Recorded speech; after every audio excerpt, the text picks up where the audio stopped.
Okay, this is the battery system in the back of my car. And what I've got going on here are 3 individual packs that are connected with an Anderson connector right here. 3 different Anderson connectors. And then I have the equivalent of each one of these boxes. I have that box, an ammo box, plus this right here is one battery assembly. And this is another battery assembly. Right here, there's another ammo box right underneath here. These boxes can go on my big motorcycle, and the ammo boxes can go on my moped. And so, for instance, typically in the summertime, I take these batteries out, put them in my big motorcycle, and then I run the ammo box batteries on my moped. And then the car is down for the summer. But in the winter or in the fall, I run all my batteries.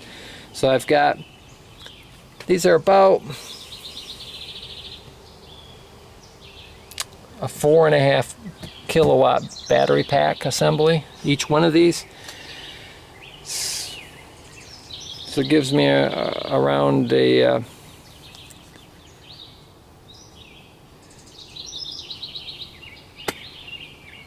enough to get 60 miles anyway. I always figure that each one of these packs is around 10-mile range, and then when they're all together I can get, if I'm careful, I can get up to 60 miles of range per charge.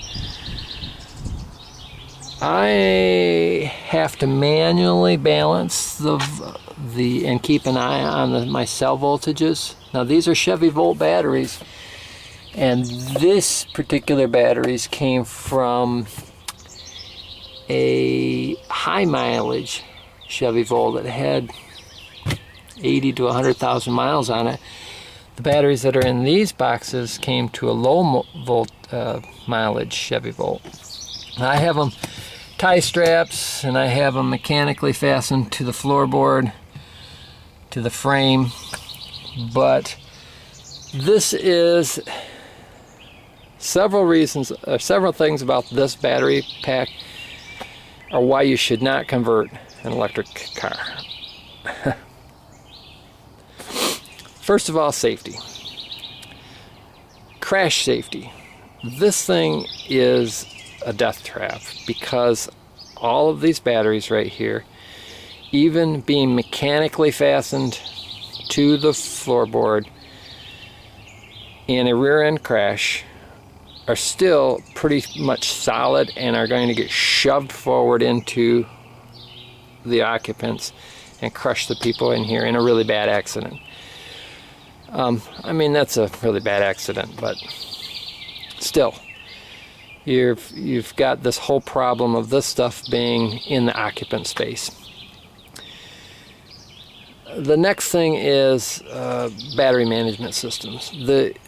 You have to have a really good battery management system to make lithium-ion batteries safe, and aftermarket ones often create as many problems as they solve by either ruining the batteries by discharging them accidentally, or by ruining the batteries by making the cells go out of whack, or having a short and causing a fire on the batteries.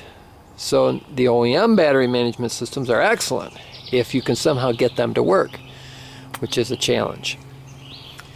I've chosen to often and very carefully monitor my cell voltages and also constrain myself to my voltages, that I never go outside my operating parameters of 112 maximum voltage and 100 volts on the downside. Now, the cells themselves, these battery packs, can in theory be discharged to around 96 volts and can get charged up to 116 volts, but I don't even go close to those, the high and the low voltage, because when you're going high, you can have some cells that go high, and when you're going low, you can have some cells that go low, and what all that does is put your cells out of balance, and then you don't know what's going on, and you ruin some cells, and then you start having fires. And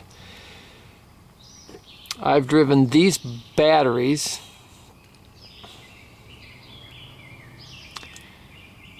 10,000 miles in my motorcycles, plus another 15, 16 in this car. So I've went 25,000 miles with these batteries so far, and I spent around $3,000 on them. But I've spent a lot of money on chargers through the years, and my recommendation is not to convert a car unless you have a really sweet car, like it's an exotic car. And then when you do that, you're going to expect to spend a lot of money on batteries and battery management systems, and do a good job of it. Don't do what I did here. This is a pretty hack job. But at the time, it was what I could do with my finances, and it was what was available. Today, in 2016, you can buy a used Nissan Leaf that is in every way better than this car.